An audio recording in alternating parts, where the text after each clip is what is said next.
prends ce monde dans ta main. Et nous, tes enfants, tu règnes dans nos cœurs. Ô toi le puissant Adonai.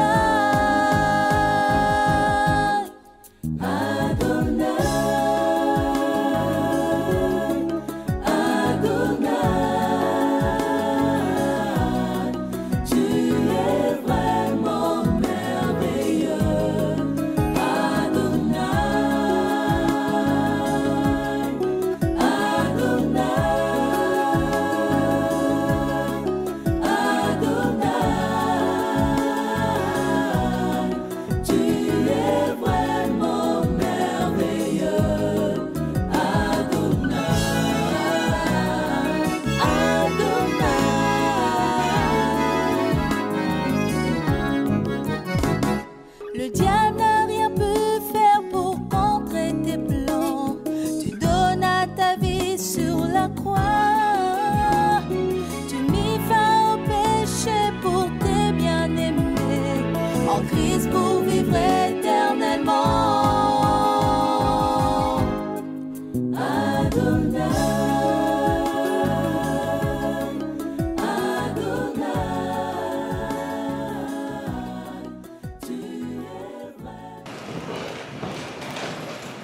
Nous bénissons le Seigneur, nous bénissons notre Dieu. Nous bénissons notre Roi, lui qui nous a permis encore d'être dans cet endroit pour l'adorer. Le but que nous nous réunissons, c'est d'abord pour l'adorer. D'abord pour l'adorer. Lui rendre un culte raisonnable de notre part. Aujourd'hui, nous allons continuer à finir l'enseignement que nous avions commencé. Ça fait déjà, ça c'est la 3e semaine. Que nous disons non à la dîme. Non, N-O-N, non à la dîme. Mais tu ne peux pas dire non s'il n'y a pas de raison. Mais par la grâce de Dieu, le Saint-Esprit nous a montré 5 raisons qui nous poussent à dire non à la dîme. La première raison, c'était la raison des corrélations de la descendance d'Abraham. La deuxième raison, c'était la dîme et la circoncision avant la loi.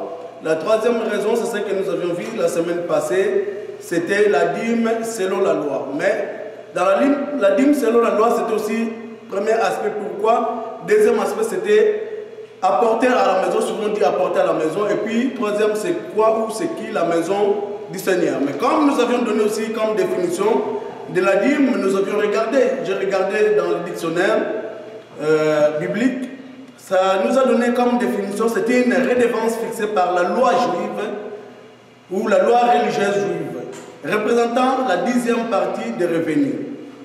Et dans le dictionnaire Larousse, j'ai regardé, c'est écrit ceci, 10e partie des récoltes que l'on payait à Dieu pour subvenir aux besoins des Lévites et qui n'avaient pas un territoire en Israël. On a défini aussi la redevance, c'était quoi? La redevance, c'était une taxe ou une charge que l'on devrait acquitter à un terme fixe. Et aujourd'hui, nous allons voir la 4e et la 5e raison. C'est là où nous allons finir notre enseignement sur la dîme, que nous disons non à la dîme. La 4e raison, aujourd'hui, c'est pas de demi-mesure. On ne peut pas appliquer de demi-mesure. Les juristes savent, si la loi, cette loi est bonne pour celui-ci, cette loi-là devrait être aussi bonne pour l'autre personne. En principe, la loi devrait s'appliquer pour les riches comme pour les pauvres. La loi ne pouvait exempter personne. Donc si cette loi-là est appliquée, on devrait tous appliquer cette loi-là à la lettre. Et si cette loi-là n'est pas appliquée, on ne devrait pas non plus l'appliquer à qui que ce soit. C'est pourquoi nous n'allons pas tarder, nous allons vraiment aller beaucoup plus vite. Et je conseille toujours d'avoir notre Bible et de regarder, puisque ce qui est écrit là, ce n'est pas moi qui je l'ai fabriqué, non. C'est vraiment écrit dans la Bible. Nous allons prendre le premier livre, Jacques chapitre 2. Nous allons lire à partir du verset 9 et verset 10. Jacques chapitre 2, 9 et 10. Pas de demi-mesure. La 4e raison. La Bible nous dit ceci. Mais si vous vous livrez à des considérations de personnes, vous commettez un péché. Vous êtes convaincus des transgressions par la loi. 10. Car quiconque observe toute la loi, mais pêche contre un seul commandement, devient coupable envers tous. Amen. Amen. Le verset est tellement clair. D'abord, la Bible nous dit qu'on devrait avoir des considérations de personnes. Mais si nous regardons aujourd'hui, nous avions des considérations des gens qui se sont déjà fait leur nom. Ah, telle personne qui avait dit ça parce qu'il se nomme archibishop ou il se nomme pape, comme il a dit ça, ça devrait être comme ça. Mais nous regardons par rapport à la lumière de la parole de Dieu. Qu'est-ce que la Bible nous dit? Nous ne regardons pas les grandeurs ni la petitesse des gens, mais nous regardons ce que la Bible nous dit. Puisque la Bible nous dit, si vous appliquez la demi-mesure, cela veut dire que vous transgressez la loi. Et la Bible nous dit, car quiconque observe toute la loi mais pêche contre un seul commandement, devient coupable envers toute la loi. De partant de là, nous savons que j'avais expliqué ça la fois passée. Dans le mont Sinaï, Dieu avait donné les 10 commandements à Moïse. Les 10 commandements. Mais à part les 10 commandements, il y a eu aussi 603 lois. Alors, le total de tout ça, c'est qui fait 613 lois que Israël devrait appliquer et suivre à la lettre. Donc cela veut dire que si tu commets un péché envers telle ou telle autre loi, tu deviens coupable envers toute la loi, tous les 613 lois. C'est pourquoi il y en avait eu des pratiques telles que des pratiques pour... il faut amener les animaux pour que ta foi soit expiée et tout ça. Qui devrait faire ce service? Ce n'était pas toi-même qui devrait faire le service, mais c'était les Lévites qui devraient faire le service. Même les Lévites, il y en avait une classe qu'on appelait les sacrificateurs. Ce sont eux seulement qui devraient faire le service. C'est pourquoi même lorsqu'on avait vu la fois passée par rapport à la dîme était pour leur gagne-pain ou leur salaire. C'était bien expliqué parce que c'était seulement eux qui devraient s'approcher pour faire ce service-là. Puisque Dieu avait défendu que tous les autres tribus d'Israël ne devraient pas s'approcher de lui pour faire le service de peur de mourir.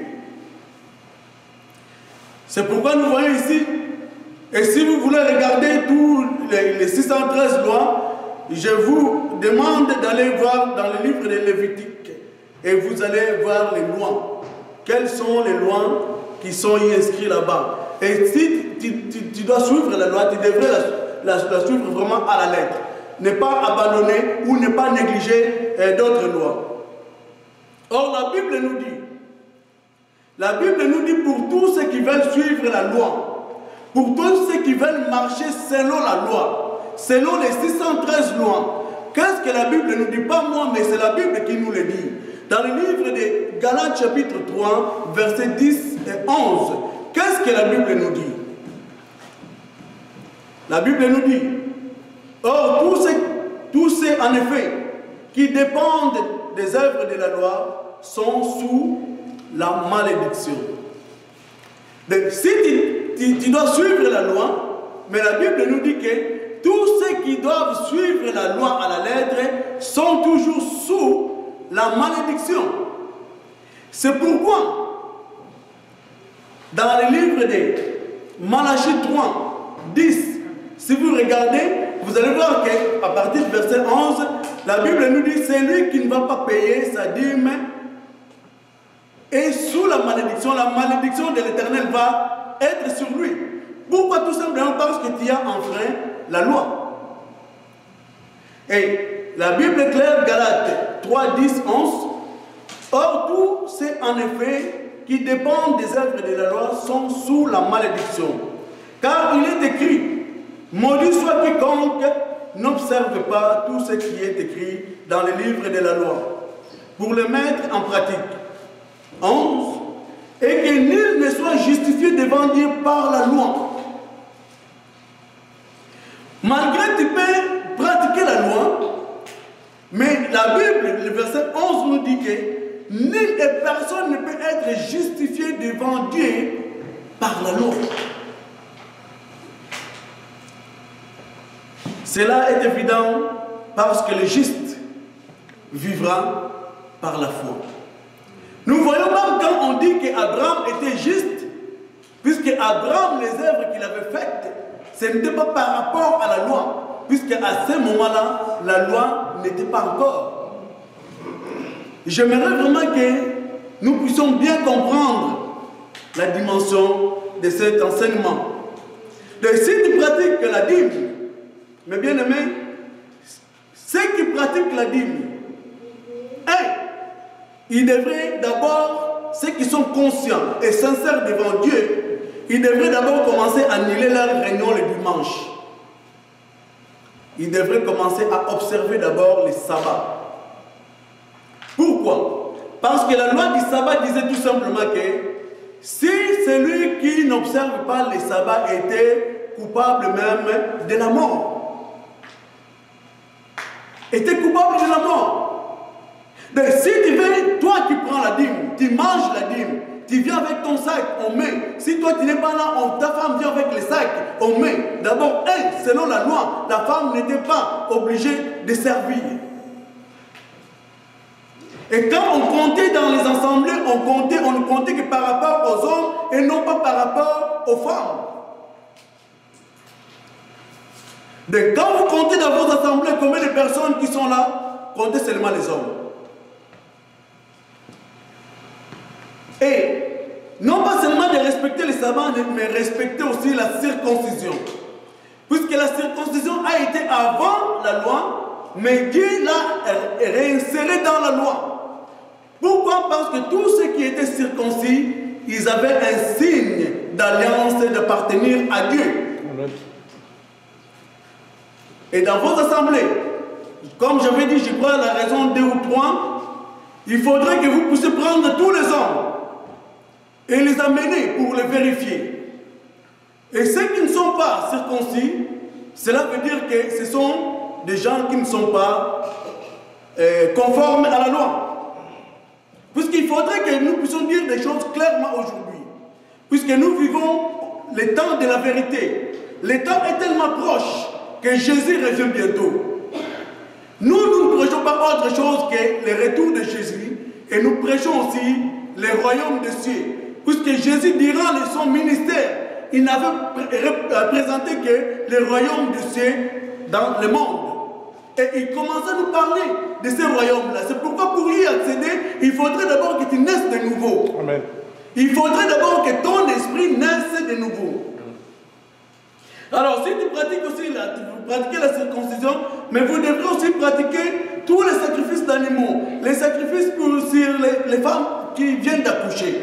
Puisque c'était dans la loi, une femme qui venait d'accoucher était considérée comme impure pendant 7 jours.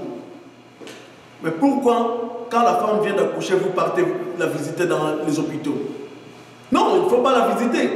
Et même la femme ne peut pas garder l'enfant sur elle. On va prendre l'enfant. On va séparer la femme avec l'enfant. Puisque la femme, pendant ce temps-là de 7 jours, est considérée comme quelqu'un qui porte la malédiction sur elle. Et vous qui pratiquez la loi de la dîme, pratiquez aussi la loi sur toutes sortes d'impuretés.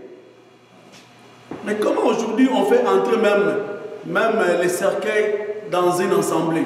Or, la loi interdisait. La loi interdisait. On ne pouvait pas faire entrer une personne morte dans l'assemblée. Et même ceux qui vont être tout près, ils sont considérés déjà comme impurs. Alors, allez-y. Allez vérifier. Puisque nous, Christ est venu. C'est pourquoi il avait dit que je ne suis pas venu pour abolir, mais je suis venu pour accomplir. Si vous voulez vérifier ça, vous irez dans le livre de Matthieu chapitre 5, verset 17, puisqu'on veut donner des versets pour que chacun puisse vérifier. Il dit, ne pensez pas que je sois venu abolir la loi ou le prophète. Je suis venu non pour abolir, mais pour accomplir. Accomplir, cela veut dire quoi? Quand on dit accomplir, puisque Christ est venu pour accomplir la mission que le Seigneur, son Père, lui avait donnée. Amen. Donc, quand mission avait déjà commencé, mais il n'y avait personne pour l'achever. Il est venu pour l'achever, pour la finir. C'est comme si on avait envoyé des gens pour aller faire une mission quelque part, mais ils n'arrivent pas à finir la mission et qu'on envoie une autre personne pour aller faire la mission et aussi achever, accomplir cette mission-là. C'est pourquoi il a dit ça avant même de monter sur la croix. Il a dit que je ne suis venu non pour abolir, mais pour accomplir, pour achever la mission. Donc cela veut dire que quand la mission devrait être achevée, tout le monde, et Israël, et toutes les nations païennes devraient entrer dans les bateaux de Christ. Amen. Amen. Amen. Tout le monde devrait s'embarquer dans les bateaux de Christ. Puisque Israël avait une promesse de territoire qui était physique, mais quand tu t'embarques dans les bateaux de Christ, nous avons comme territoire des choses qui sont spirituelles, les royaumes des cieux. Nous aspirons au royaume des cieux. C'est pourquoi en montant sur la croix, il avait dit quoi? Il avait dit que Père, tout est accompli. J'ai fait la mission que tu m'avais envoyée et je l'ai amenée jusqu'à la fin. À la fin, il a fallu que lui-même, qu'il puisse répandre son sang pour faire les sacrifices ultimes ou les derniers sacrifices. Mais bien aimés, aujourd'hui, nous dénonçons ce genre de pratiques.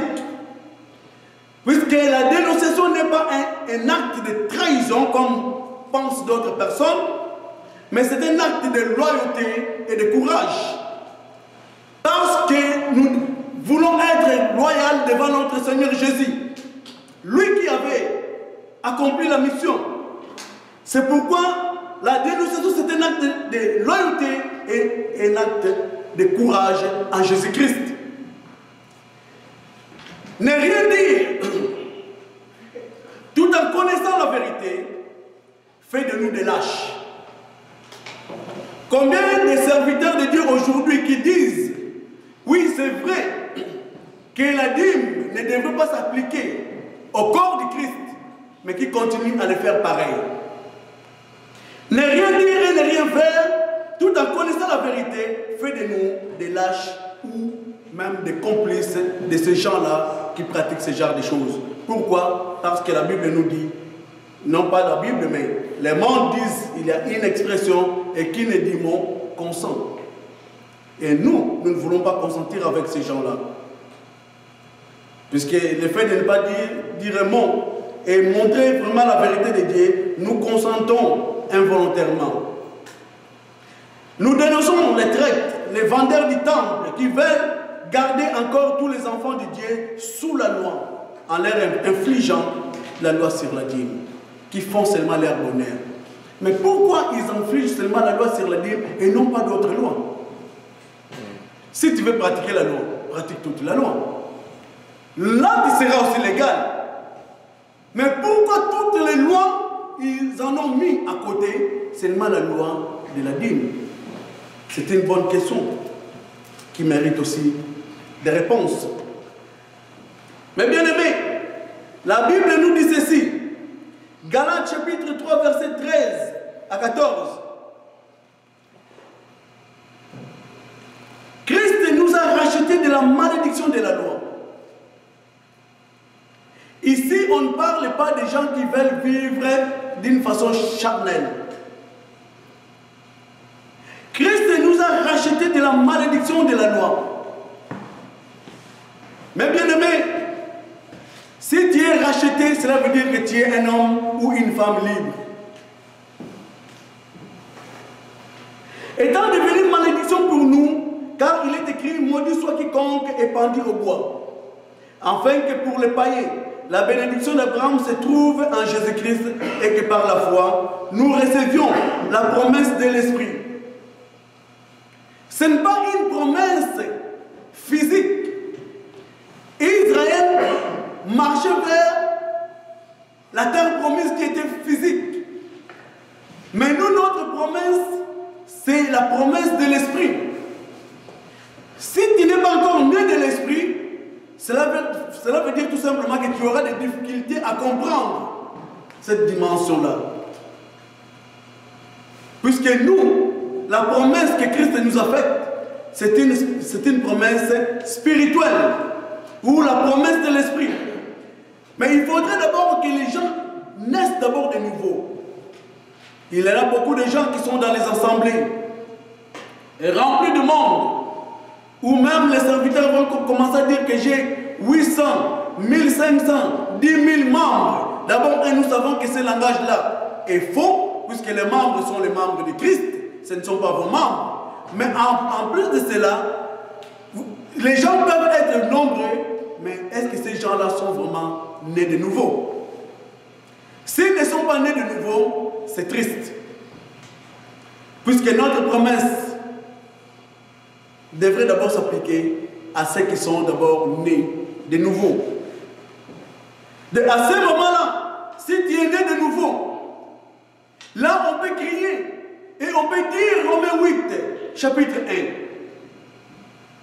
Tous ceux qui sont nés de nouveau, tous ceux qui ne sont plus sous la malédiction de la loi, puisque Christ a pris notre place, il a pris notre péché, il est parti avec.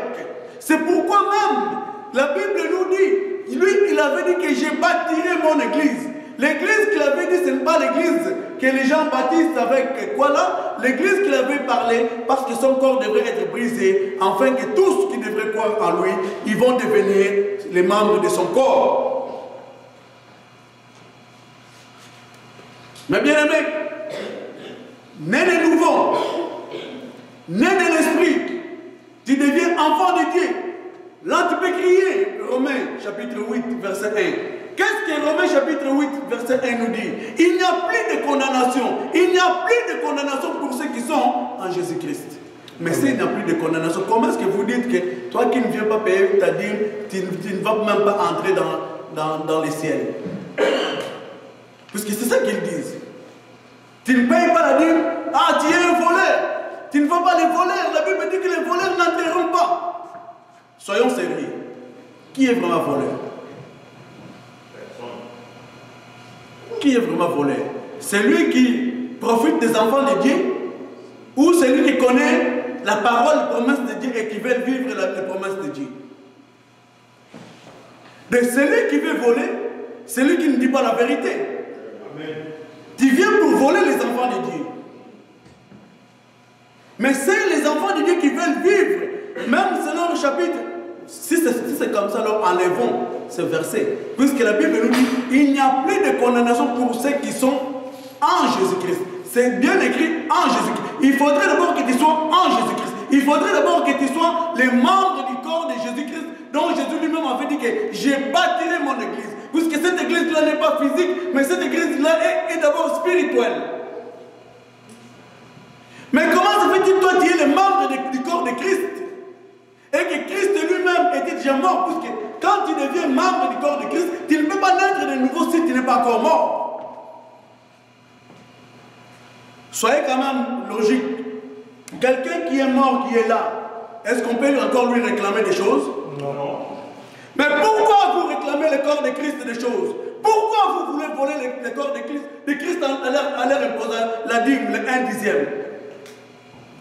Écoutez, la dîme était pour ceux qui pratiquent la loi. Pratiquer la loi, on va voir ça. Cela veut dire que c'était des hommes qui étaient immatures, qui devaient être conduits par la loi. La loi était un précepteur. La loi, c'était lui qui conduisait le peuple. Parce que les gens n'avaient pas la maturité. Mais seulement celui qui est né de nouveau, né de l'esprit, Christ nous a donné son esprit. C'est pourquoi nous avons le Saint-Esprit. Avant cela, le Saint-Esprit n'habitait pas dans le corps humain. Et de là, on est devenus des hommes et des femmes matures. On peut travailler librement. Puisque la Bible nous dit, là où il y a l'Esprit de Dieu, ou là où il y a le Saint-Esprit, c'est là où il y a la liberté. La liberté de faire, la liberté d'agir. Amen.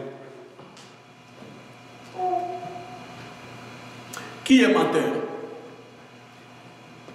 Aujourd'hui, nous allons finir ces deux raisons. Puisque, écoutez, il faudrait que dans les derniers temps, le peuple de Dieu soit vraiment éclairé par la parole de Dieu. Si les Romains chapitre 8, verset 1 s'applique à nous, il n'y a donc maintenant aucune condamnation pour ceux qui sont en Jésus-Christ, qui marchent non selon la chair. La loi, c'était pour les gens qui marchaient selon la chair, mais ceux qui marchent selon l'esprit. Donc si tu marches encore selon la chair, cela veut dire que tu es toujours sous la malédiction. Mais nous qui sommes nés de nouveau, nés de l'esprit, nous ne marchons plus nous ne marchons plus avec la chair, nous marchons avec le Saint-Esprit. Cela veut dire que nous avions déjà été. Mais bien aimé,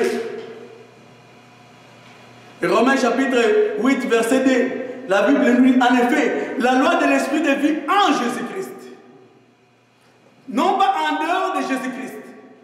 La loi de l'esprit de vie en Jésus-Christ m'a fait quoi? M'a libéré de la loi du péché et de la mort.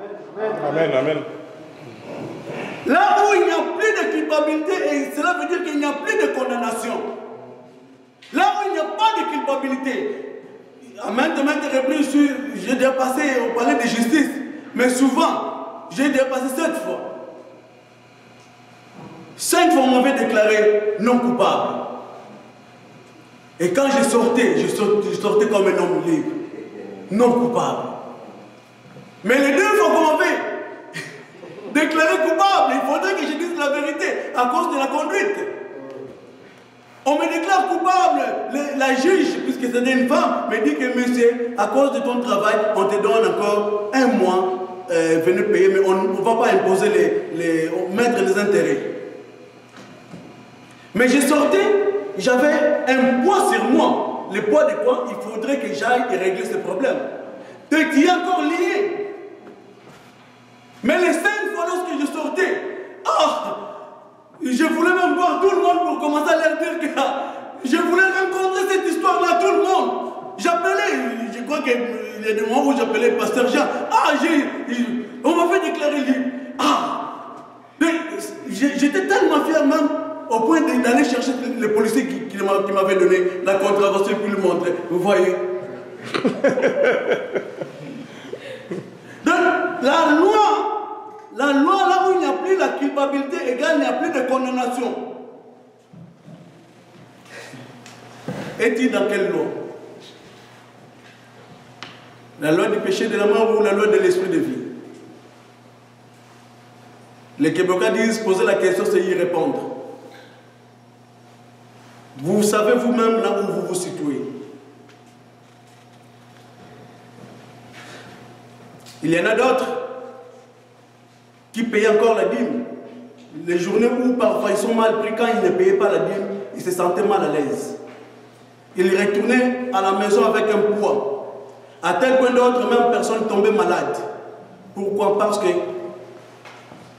quand la loi s'applique sur toi, quand tu ne le fais pas, tu dois le sentir même dans ton fort intérieur. Mais nous qui sommes en Jésus-Christ, cette loi-là de la dîme, aussi longtemps que les autres lois ne s'appliquent pas sur nous, la loi de la dîme ne devrait pas non plus s'appliquer sur nous. Amen. Amen. Amen. Amen. Amen. Amen. 5e raison. 5e raison, c'est la raison du conflit d'intérêts. Je répète, la raison du conflit d'intérêts. Pourquoi? Nous allons voir ça dans le livre de Nombres chapitre 18 verset 21. Dieu dit, je donne comme héritage aux fils de Lévi toute la dîme en Israël, en échange du service qu'ils font, les services de la tente de la rencontre. Et si vous regardez, vous lisez tout, vous allez voir que c'était en échange. Parce que Israël, quand il commettait les péchés, ce sont des Lévites, ou les sacrificateurs, c'était eux qui portaient les poids du péché de l'Israël. Mais nous, si nous regardons qui a déjà porté le poids de notre péché, c'est Jésus-Christ. Cela veut dire, si toi, un serviteur de Dieu, tu prends la dîme, cela veut dire que tu appliques toujours l'Ancien Testament. Cela veut dire que c'est toi qui se fait passer pour les sacrificateurs et qui veut porter le péché des gens de ton assemblée. Or, ce qui est faux est archi faux. Puisque toi-même, tes péchés ont été portés par Jésus. Mais si toi-même tu ne peux pas porter tes propres péchés, c'est Jésus-Christ qui les avait pris, oui. Mais comment tu veux porter les péchés des autres? Donc, la cinquième raison, c'est la raison du conflit d'intérêts. La dîme a été donnée au peuple de Dieu, aux Lévites, la tribu de Lévi. Mais nous savons que si nous regardons dans la Bible, d'abord je vais partir par là. Jésus n'est pas né dans la tribu de Juda. Pardon, dans la tribu de Lévi. Jésus est né dans la tribu de Juda, c'est ce que j'allais dire. Jésus est né dans la tribu de Juda. Or, la tribu dans laquelle Dieu n'avait pas dit qu'il devrait commencer à recevoir ou à prendre la dîme. Nous allons voir ça à travers la parole.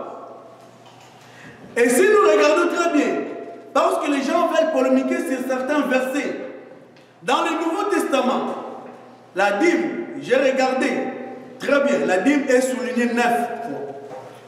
9 fois la dîme est soulignée. Donc 6 fois dans le livre des Hébreux. Hébreux chapitre 7, si vous regardez, vous allez voir que le verset 2, qui parle de la dîme, verset 4, verset 5, verset 6, verset 8 et verset 9. Pourquoi? Parce que dans ces versets-là, on essaye d'expliquer un événement qui s'était passé. Comment est-ce que le sacerdoce lévitique a été établi? On décrivait cet événement-là, l'événement historique. Donc là, on peut déjà passer puisque vous pouvez aller vérifier vous-même. C'est pourquoi nous allons voir après les versets de Hébreux chapitre 11, comment cela s'applique à Jésus-Christ. Donc nous allons voir, mais je mets ça d'abord entre parenthèses puisque je vais souligner autre chose. À part les 6 versets là qui est dans le livre de Hébreux, nous avons un autre verset qui est dans le livre de Luc chapitre 18, verset 10 à 12. Donc cette fois-là, Jésus-Christ parlait d'une façon parabolique d'un pharisien et d'un collecteur d'impôts qui se sont retrouvés dans les temples. Vous pouvez vérifier dans le livre de Luc chapitre 18 verset 10 à 12, qui se sont retrouvés dans les temples, et puis les pharisiens commençaient à dire: oh Dieu, écoute ma prière. Ils priaient à haute voix. Aujourd'hui nous voyons encore les autres pharisiens, les pasteurs pharisiens, puisqu'ils disent que si tu ne payes pas la dîme, tu n'as même pas le droit de prier. Si tu ne payes pas la dîme, tu n'as même pas le droit de venir auprès de Dieu. Là où les autres appliquent même le verset que personne ne peut aller dans la présence de Dieu s'il n'a rien en lui donnant.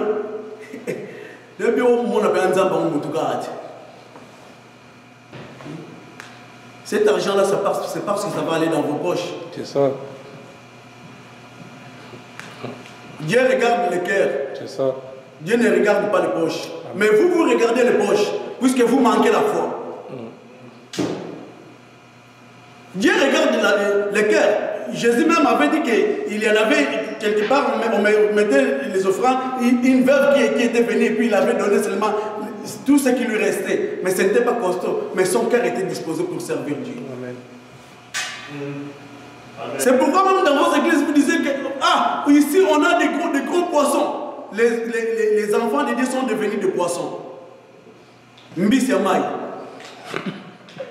Or, la Bible nous dit que Dieu a créé l'homme à son image et selon sa ressemblance. De dire que j'ai des gros poissons, des baleines et tout ça là, c'est injurier même Dieu.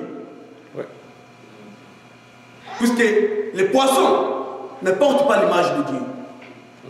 Les poissons ne ressemblent pas à Dieu. Vous ne voyez pas que vous faites aussi, vous avez la considération des gens. Mais je ne vais pas m'écarter. Jésus disait, et les pharisiens priaient. Dans sa prière, je paye ma dîme, je jeûne 2 fois. Donc il faudrait d'abord souligner, parce qu'en Israël, pour qu'un homme soit vraiment un homme spirituel, on le voit par rapport à comment est-ce que cet homme-là ou cette femme-là honorait d'abord sa dîme. Mais les collecteurs d'impôts, ils priaient la tête baissée. Mais si vous regardez, Jésus va dire que celui par lequel sa prière a été exaucée, c'était celui qui priait la tête baissée. Et les 2 autres fois, c'était une reproche que Jésus lançait contre les pharisiens.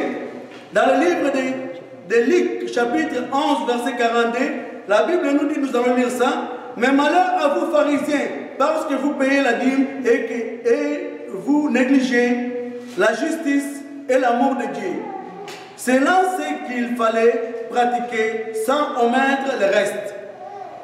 Et dans le livre de Matthieu 23, le verset clé, comme c'est un verset qui est aussi facile à retenir, Matthieu 23, la Bible nous dit aussi, Jésus dit, malheur à vous pharisiens et scribes, parce que vous payez la dîme et que vous négligez les droits, la miséricorde et la fidélité. C'est ce qu'il fallait pratiquer sans laisser de côté le reste. En fait, les 2 versets ne font qu'un. Mais seulement l'autre est dans le livre de Luc et l'autre dans le livre de Matthieu. Mais bien aimé, ici Jésus parlait, est-ce que l'église a été déjà créée? Est-ce que l'église a été déjà fondée lorsque Jésus parlait ici? Non. L'église n'existait pas encore. Puisque même les sacrifices ultimes de la croix n'avaient pas encore été accomplis. Et Jésus savait qu'ils pratiquaient cela, c'est pourquoi il leur faisait ce genre de reproches. Vous payez, mais vous laissez à côté les droits, l'amour et toutes les autres. Et c'est ce que nous voyons même aujourd'hui. Les pasteurs vont aller chercher même, ou les serviteurs, vont aller chercher même, demander même la dîme aux femmes qui ne travaillent même pas. Aux femmes ou aux hommes qui sont pauvres. Mais comment quelqu'un qui ne travaille pas, tu lui obliges encore de te donner encore la dîme? Et tu lui dis, si tu donnes, c'est là que tu vas voir comment est-ce qu'il va fructifier. Ce n'est pas de la magie. Écoutez, Jésus dit, vous négligez la justice. Puisque ces gens-là, en eux, ils étaient injustes.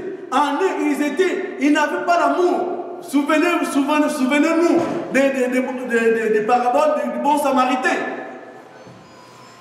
Quelqu'un qui souffrait, mais les sacrificateurs passaient. Ils n'avaient même pas osé à regarder la personne qui était par terre. L'église n'était pas encore née. C'est pourquoi Israël, ou dans le judaïsme, et même jusqu'aujourd'hui, ils ont le droit de continuer à pratiquer ça. Puisque l'église n'existe pas encore. C'est pourquoi, cette raison, nous avons dit les conflits d'intérêts. Jésus ne pouvait pas venir et qu'au moment où l'église a été née, et puis commencer à imposer ce qui est la dîme, ce qui devrait être contraire, même aux enseignements par excellence, pour qu'on puisse lui accuser et qu'il puisse même subir le sort qu'il avait subi sur la croix. Mais la Bible nous dit qu'il est monté sur la croix sans péché. Mais il avait porté nos péchés à nous. Amen. Amen. Donc s'il avait fait cela, cela veut dire qu'il allait monter sur la croix avec son péché. Mais qu'est-ce que la Bible nous dit dans le livre d'Hébreux chapitre 7, verset 11? Hébreux 7, verset 11, la Bible nous dit ceci. De même, mes frères, vous aussi vous êtes morts à l'égard de la loi. Vous voyez, là on a cité d'abord, on a décrit d'abord les événements qui s'étaient passés concernant les sacerdoces lévitiques. Maintenant, le verset 11 de Hébreux 7, ça commence. De même, mes frères, vous aussi vous êtes morts à l'égard de la loi. Mais si quelqu'un est déjà mort à l'égard de la loi, comment veux-tu que la loi puisse s'appliquer à celui qui est déjà mort à l'égard de la loi? Amen. Amen. Frère Pascal, je suis souvent ton exemple puisque tu es juriste. Quelqu'un qui est mort, est-ce que la loi doit s'appliquer encore à la personne? Mais pourquoi? Pasteur, évangéliste, prophète, archibishop, pape. Pourquoi vous appliquez la loi de la dîme à ceux qui sont déjà morts en Jésus-Christ? Ou alors nous ne sommes pas morts en Jésus-Christ, ou alors les vrais enfants de Dieu ne sont pas vraiment les enfants de l'esprit, ou s'ils sont vraiment les enfants de l'esprit, alors ils sont exemptés de la dîme, puisque la dîme était la loi.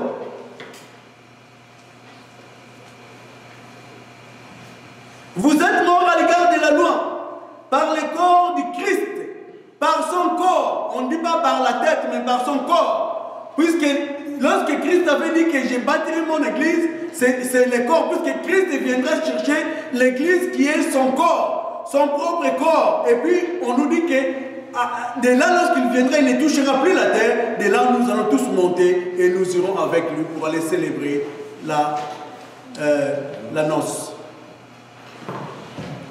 Mais bien aimé, on nous dit par le corps de Christ pour appartenir à un autre, à celui qui est ressuscité d'entre les morts, afin que nous portions les fruits pour Dieu.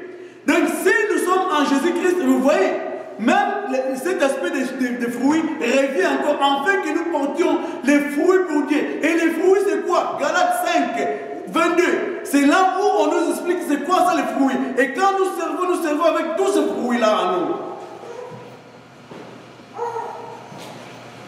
Car nous étions morts, car nous étions sous l'emprise de la chair, les passions du péché provoquées par la loi agissaient dans nos membres et nous faisaient porter des fruits pour la mort. Galates 5, 19 à 21. Mais maintenant, verset 6, mais maintenant nous sommes dégagés de la loi. Mais maintenant nous sommes dégagés de la loi. Amen, amen. Mais bien aimé, c'est écrit noir et blanc dans ta Bible. Regarde, ouvre ta Bible. Hébreux chapitre 7, verset 6. Pardon? Qu'est-ce que je dis? 5.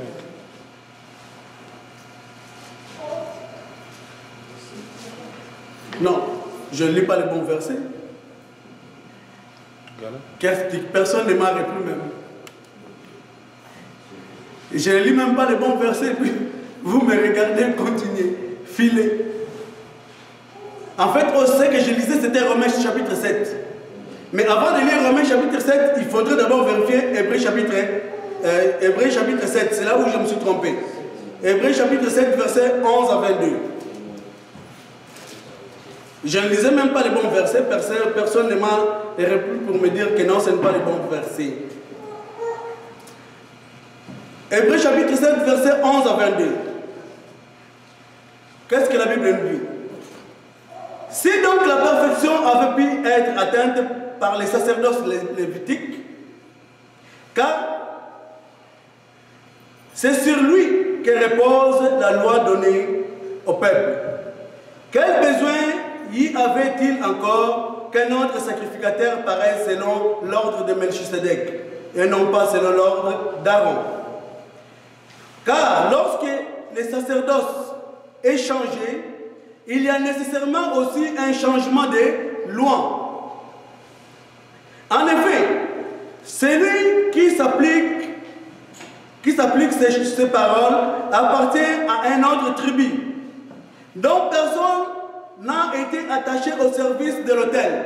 C'est pourquoi j'ai dit que ça devrait être les conflits d'intérêts.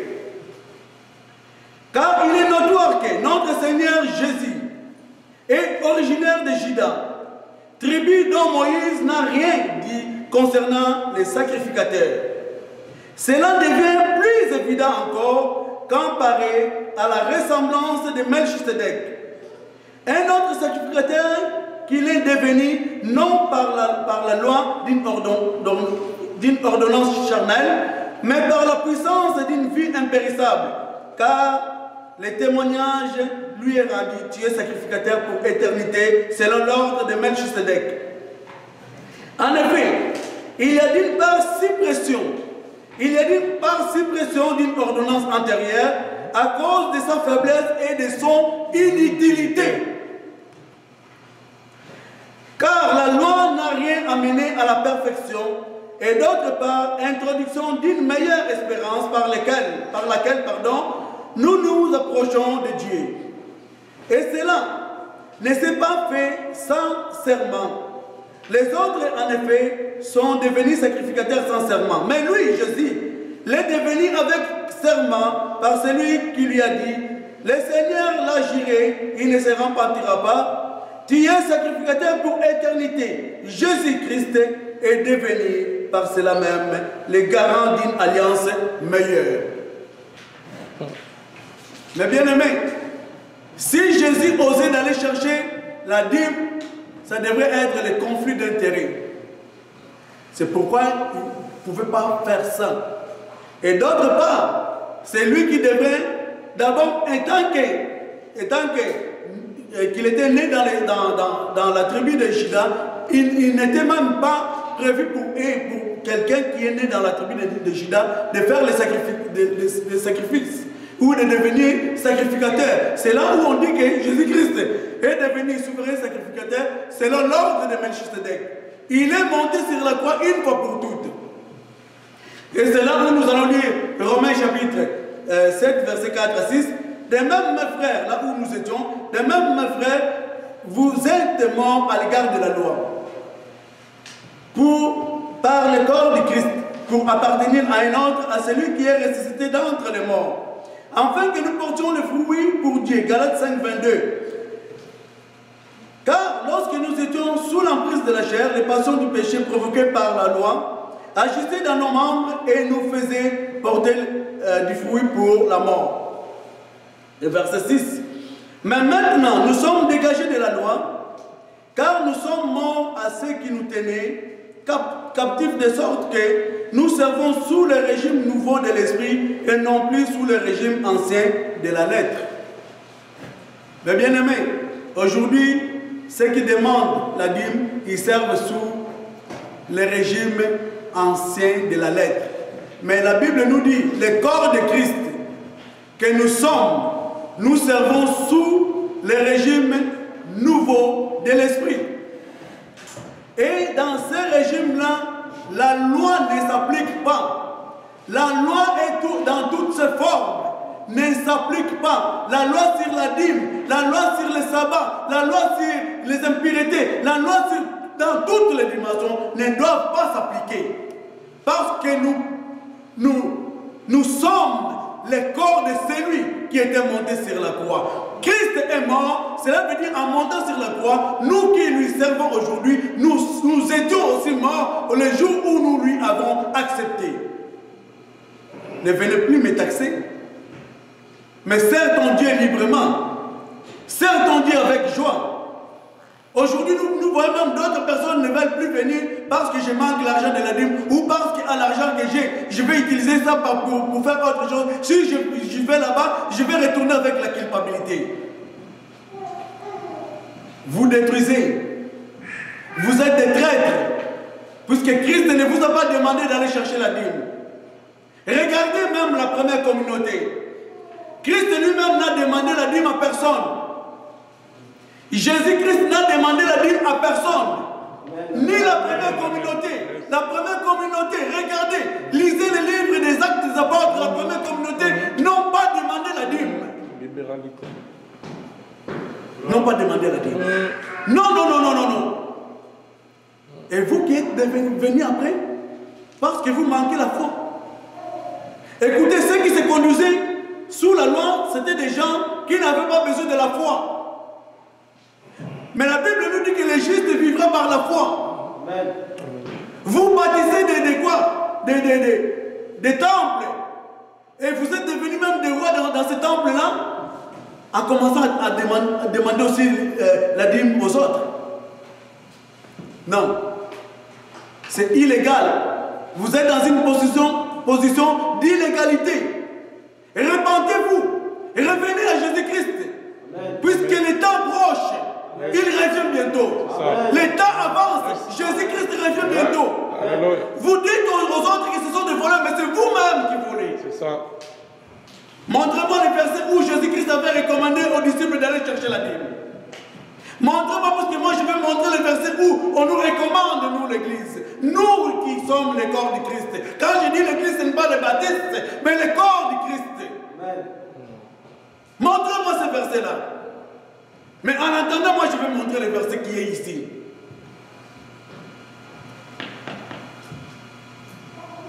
De Corinthiens chapitre 9, verset 6 à 12. C'est ça la recommandation qui est faite au corps du Christ. La recommandation qui est faite à ceux qui sont nés de nouveau. Ou depuis que tu es là, tu n'as jamais été né de nouveau. Tu vis encore charnellement, c'est pourquoi quelque part, dans vos assemblées parfois, tu es pasteur mais tu as des femmes. Tu es pasteur mais tu cours derrière les filles. Et quand on t'attrape, tu commences à dire que non, je vais pratiquer Salomon. Vous allez commencer à nous citer Salomon, je vais pratiquer Salomon, je vais pratiquer aussi David. Vous voyez que depuis longtemps que vous vivez sous la loi. L'exploitation. La recommandation qui est faite à l'église. Dès Corinthiens chapitre 9, versets 6 à 12. Nous allons lire, puisque nous les lisons clairement. En fait, celui qui sème paix moissonnera paix. Celui qui sème abondamment moissonnera aussi abondamment. Que chacun donne comme il l'a résolu en son cœur, sans tristesse ni contrainte. Car Dieu aime celui qui donne avec joie. Amen. Amen. Quand ça commence d'abord comme ça, Dieu aime celui qui donne avec joie. Amen. Amen. Et Dieu a le pouvoir de vous combler de toutes sortes de grâces, afin que possédant toujours, à tous égards, de quoi satisfaire à tous vos besoins. Vous ayez encore en abondance pour toute œuvre bonne. Selon qu'il est écrit, il a répandu ses bienfaits, il a donné aux indigents, sa justice subsiste à jamais. C'est lui qui fournit de la semence aux semeurs et du pain pour sa nourriture, vous fournira et vous multipliera la semence et il augmentera les fruits de votre justice. Vous serez de la sorte enrichis à tous égards en vie de toute espèce de libéralité. De toute espèce de libéralité. Amen. Amen. Amen. Qui, par notre moyen, aura pour les résultats des actions de grâce envers Dieu. Écoutez, 12. Car les services de cette offrande. Et quand ces gens-là prêchent, ils prennent ce verset, ils disent que c'est la dîme. Montrez-moi où est écrit la dîme. Car les services de cette offrande, non seulement pourvoient aux besoins des saints, mais fait abonder de nombreuses actions de grâce envers Dieu. Vu la valeur de ces services, il glorifie Dieu au sujet de votre obéissance à confesser l'évangile du Christ et de la libéralité de votre communion envers et envers tous. Amen. On dit toujours libéralité. Yes. On dit toujours liberté. Parce que l'Esprit de Dieu est en nous. Parce que nous avons été rachetés. Nous avons été régénérés. Amen. Notre esprit était déjà né de nouveau. Yes, yes. Vous qui pratiquez la loi, vous aspirez aux choses matérielles, aux choses de ce monde. C'est pourquoi vos yeux se braquent vers les poches des gens. Vous regardez seulement. Qu'est-ce qu'il a? Comment est-ce qu'il est venu aujourd'hui? Mais nous qui aspirons aux choses spirituelles, puisque notre cité, c'est là au ciel. Amen. Yes. C'est pourquoi nous regardons ce que le Seigneur a à faire à nous. Alléluia. La libéralité. Vous pouvez être là, tu vois, parfois, tu peux tout amasser pour toi. Tu peux voir quelqu'un dans les besoins. Mais tu veux encore aller lui arracher ce qui lui reste. C'est ce que Jésus avait dit, que l'amour, la justice, même la miséricorde n'y est pas. Parce que tu vois que tu es un égocentrique. Mais bien aimé, la libéralité devrait s'appliquer au corps de Christ. Amen. Puisque nous formons tous un corps. Nous y participerons tous. C'est séjour-là dans le royaume. C'est pourquoi Jésus avait dit que je suis parti pour aller vous préparer une place. Nos yeux, les yeux des vrais enfants de Dieu, qui espèrent, qui aspirent aux choses spirituelles, leurs yeux sont restés fixés dans le ciel. Amen. Mais bien aimés, nous allons finir bientôt. Il me reste 2 versets. Galates chapitre 3, versets 23-29. Il faudrait vraiment que nous lisions ces versets. Galates 3, 23-29. Et puis on va lire aussi Éphésiens, puis nous allons finir par là. Galates 3. Merci pour la patience. Mais c'est un sujet qui est controversé. Il faudrait vraiment qu'il y ait des preuves palpables. Galates 3, 23-29. La Bible nous dit, avant que la foi vienne, nous étions tous enfermés sous la surveillance de la loi. Cela veut dire Israël. Même lorsqu'ils étaient sortis de l'Égypte, ils vivaient, lorsque la loi était venue, ils vivaient sous la loi. Et ils n'avaient pas besoin de la foi. En vue de la foi qui devrait être révélée. La foi qui devrait être révélée. Et cette foi-là a été révélée à travers Jésus-Christ. Ainsi, la loi a été un précepteur pour nous conduire à Christ. La loi a conduit les gens jusqu'à Christ. Mais lorsque Christ est arrivé, tout le monde devrait débarquer pour entrer en Christ. Mais pour y entrer, il faut entrer par l'Esprit. Il faudrait d'abord que ton esprit naisse de nouveau. Afin que nous soyons justifiés par la foi. La foi étant venue, nous ne sommes plus sous ses précepteurs. Car vous êtes tous fils de Dieu par la foi en Christ Jésus. Et vous tous qui avez été baptisés en Christ, vous avez revêtu Christ. Verset 28, qui est aussi important. Il n'y a donc plus ni juif, ni grec, il n'y a plus ni esclave, ni libre, il n'y a plus ni homme, ni femme, car vous tous, vous êtes un en Christ Jésus. C'est pourquoi même les femmes peuvent servir librement. Parce que nous sommes tous ancrés, nous sommes tous un en Christ Jésus. Il n'y a plus cette séparation-là. Il n'y a plus cette distinction-là. Grec, juif, libre, esclave, femme, homme. Non, il n'y en a plus. Les versets qui les disent. Parce que nous sommes en Christ. En Christ Jésus, nous formons un seul. Il n'y a pas plusieurs corps. Il y a seulement un seul corps. Jésus-Christ ne viendra pas chercher plusieurs églises. Il viendra chercher seulement son église qui est son corps.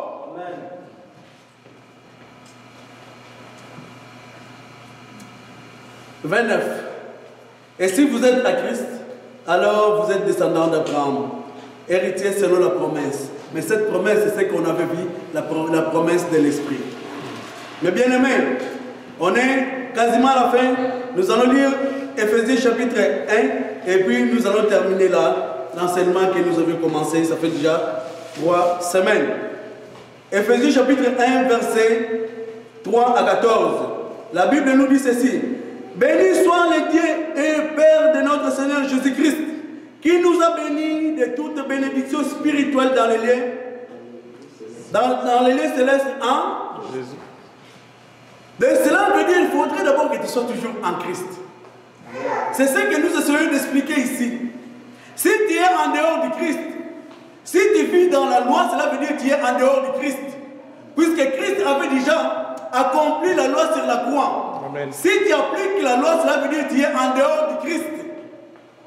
Je te conseille de commencer à aller à Côte-Saint-Luc, il y en a beaucoup de synagogues. Commence à aller prier là-bas. Puisque chaque samedi, moi je fais le travail là-bas. Et même les sabbats, ils n'ont même pas le droit de conduire.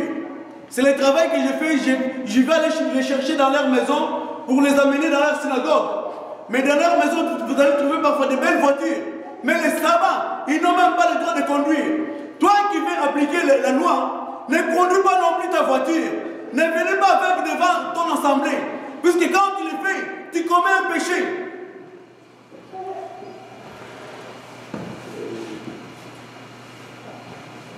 Vous lisez la parole, mais vous ne voulez pas appliquer des choses qui sont... Vous savez cela. Mais ce qu'il faut, les choses qui vous plaisent, c'est ce que vous voulez appliquer. Non pas pour vous, mais pour les autres. Notre bénédiction, c'est une bénédiction spirituelle. Mais la bénédiction d'Israël était la bénédiction physique.